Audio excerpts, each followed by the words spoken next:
Hello all and welcome to this unit. In this session, we will understand what is SAP S/4HANA and why SAP came up with this new product. In our last session, we already discussed the kind of challenges that existing SAP customers were facing, due to which SAP came up with a new product. In this unit, we will try to understand how SAP S/4HANA will overcome those challenges. So what is SAP S/4HANA? The full form of SAP S/4HANA is SAP Business Suite for SAP HANA. It is a new product and a next generation of business application. Why it is a new product? Because it is completely redesigned to utilize maximum performance of SAP HANA. And at the same time, the end user screens are also based on Fiori, which is a new user interface. Since this is redesigned, it is called as a new product. And a next generation of business application. What is next generation of business application? As we discussed in the last session, the new generation is expecting that the, the screens that they are able to use, they should be user friendly. At the same time, the reports can be executed faster, and they're also expecting that they should get real-time reports in the form of bar and pie charts. So these are the requirements of the next generation. And that is exactly why SAP came up with this new product. It is fully built on the in-memory platform SAP HANA. So why the name is S4 HANA? Because this is an application which is created based on HANA database. So it is not possible for the customer that they want to implement SAP S4 HANA, but they want to go with the traditional database like Microsoft or Oracle. That is not possible. This product is only based on SAP HANA database. It provides an instant insight by using a single source of truth. We will understand in the future sessions what exactly is single source of truth. Real-time processes, as I told you, customers are expecting that whatever reports they are getting, they should be in real time. And also dynamic planning and analysis. So customers wants that the planning, like currently we are using BPC. In BPC, planning is carried out in the separate component and actuals are carried out in ECC. So that should not happen. They should be able to see planning as well as actual figures on the same database. It provides modern and simplified user experience, which is optimized for all devices.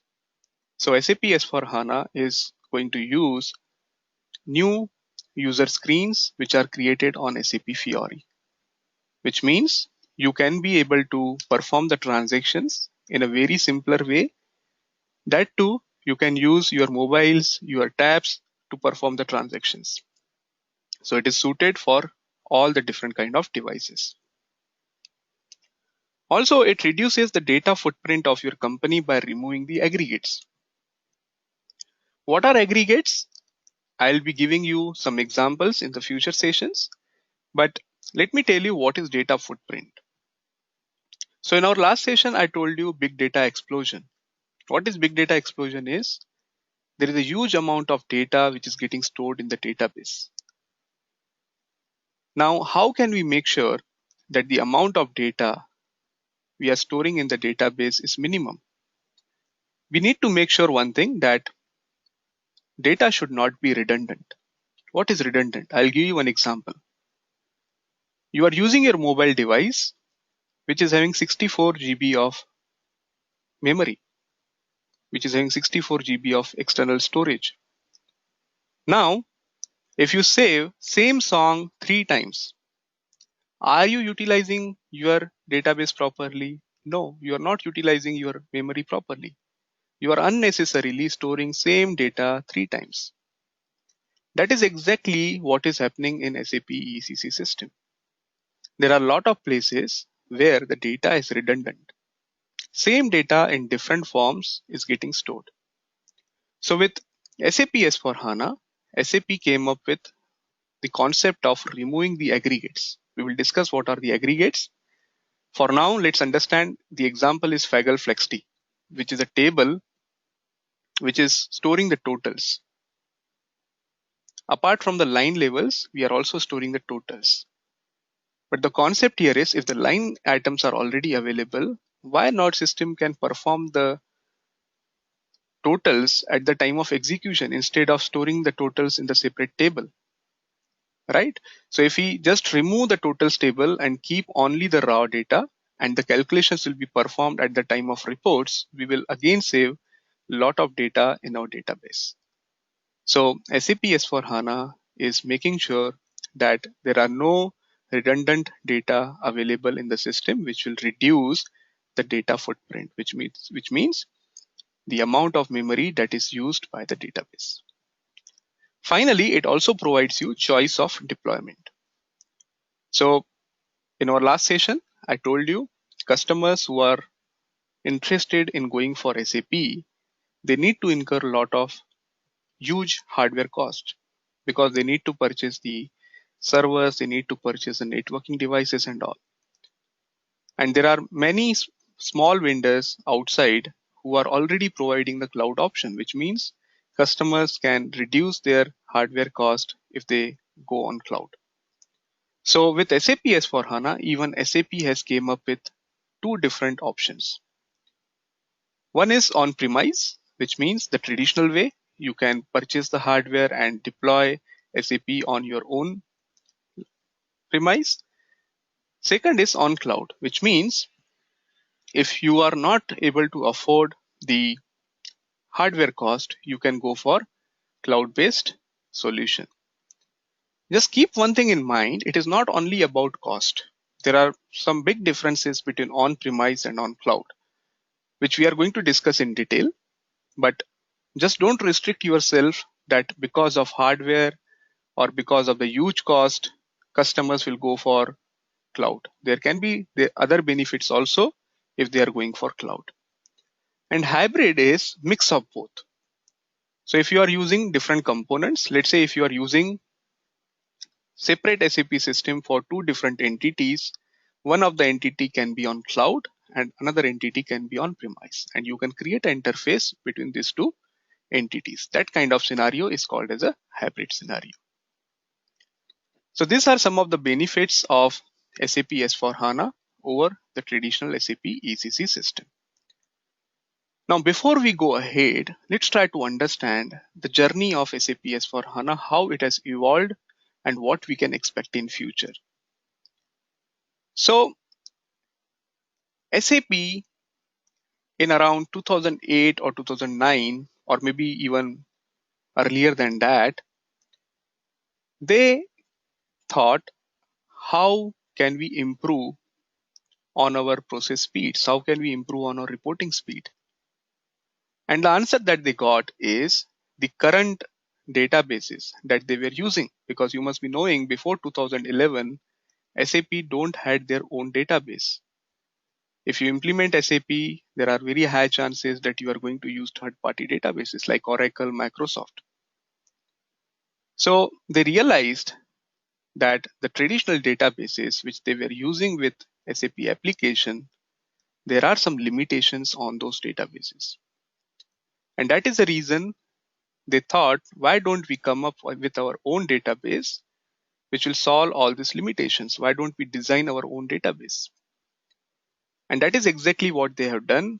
And in year 2011, they announced launch of their own database, which is SAP HANA. Now, what are the benefits? As I told you, we will discuss in the next session where we are going to talk about how SAP HANA is better than the traditional databases. But it all started in 2011 when they came up with SAP HANA in-memory platform. In-memory platform means data will be stored directly in RAM. Again, what exactly it means, how it is beneficial, that you'll be able to understand in the next session.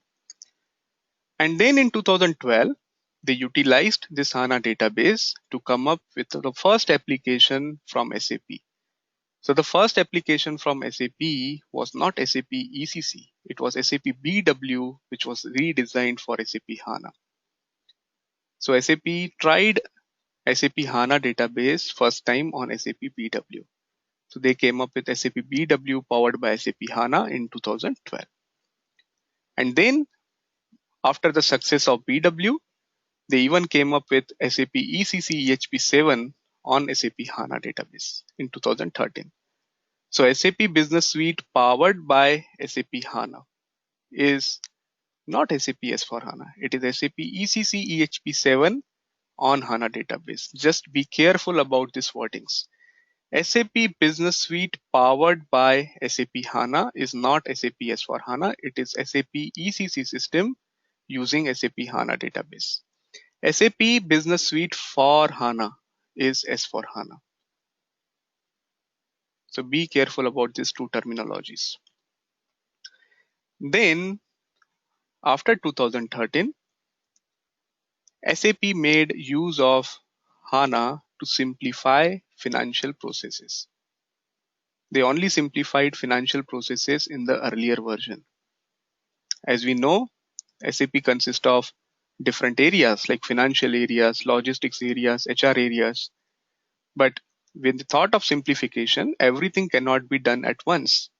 So they identified some of the areas in finance which can be simplified, and then they came up with the first version of simplified financials called as SAP Simple Finance in 2014.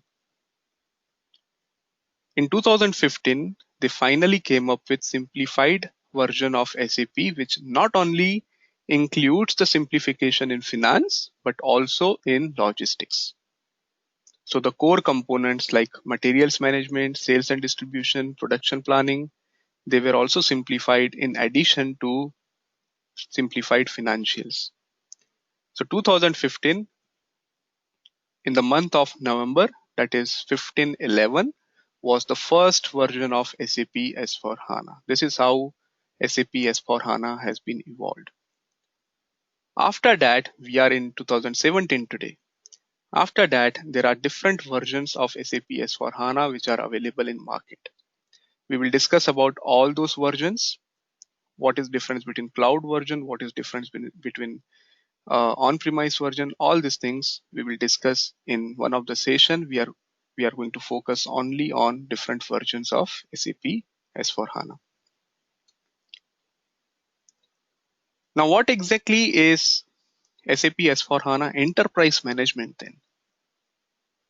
So, as in ECC, if you remember the first session, I shown you SAP ERP sits in between.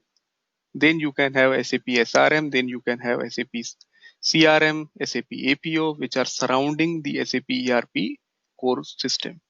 Here also in SAP S4HANA, you can see the blue part is the central component. This is called as SAP S4 Core, which consists of simplified features in finance, simplified features in logistics.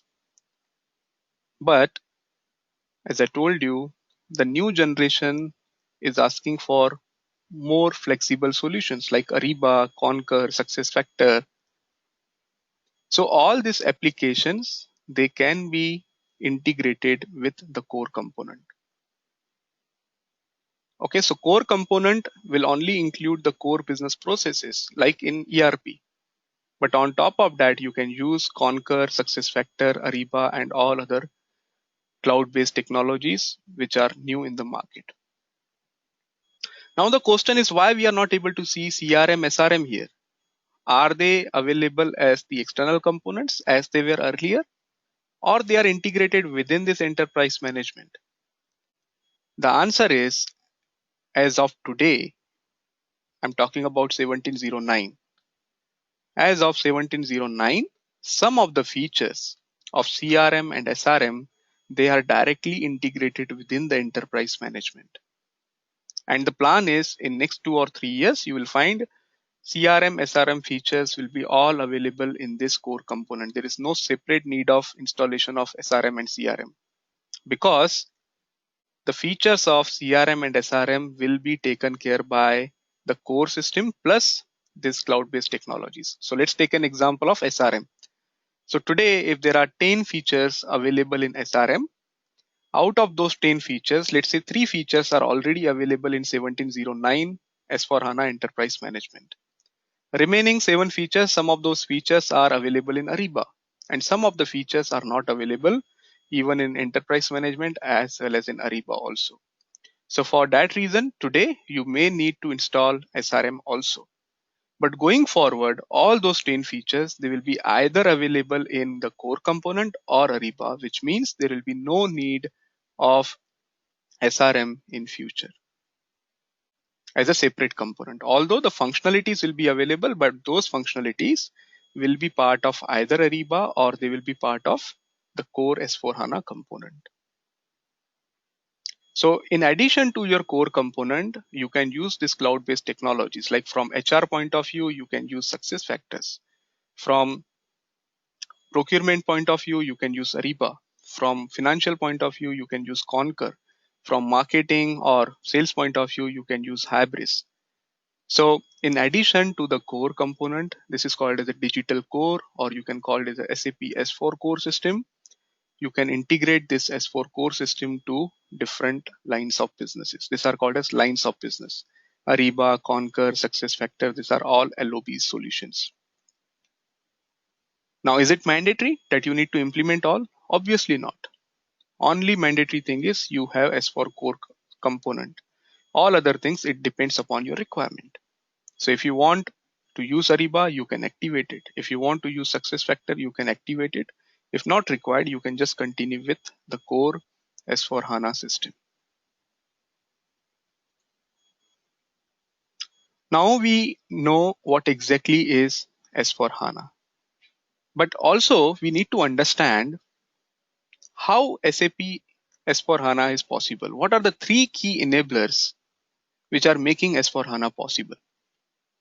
So obviously, as I told you, all these things started with the introduction of SAP HANA database. Without SAP HANA, we cannot expect any simplification in S4 HANA. So the first key enabler of SAP S4 HANA is SAP HANA database.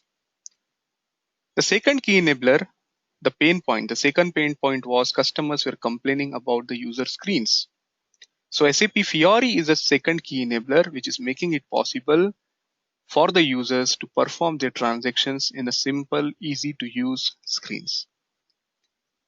And third one, obviously, which is very important, we also want to perform, or we also want to make sure that our processes are also real time and they are simplified. So SAP has came up with real time and simplified processes with SAP S4HANA. So in this course, we are going to have the introduction of SAP HANA. We are going to have the introduction of SAP Fiori, but more focus will be on the functional side to understand what are the real-time and simplified processes. Again, we are restricting in this course to finance. We are going to discuss what are the simplifications, what are the processes which are simplified from the financials point of view in SAP S4HANA. So let's take this as an key enabler, SAP HANA. What exactly this will provide? This provides in-memory compression. This provides increase in speed. So if you want to answer in one simple line how SAP HANA will make the new system better than the traditional system, only one answer is it provides you speed. How SAP Fiori will help, or how SAP Fiori will improve than the SAP ECC system, the only answer is it provides you better user interface and then the simplified processes. So I hope you understand now what exactly is SAP S4HANA, what are the key enablers, what are the different, how SAP S4HANA has been evolved. If you have any questions, you can just write us on this email ID and we will be happy to provide you answers.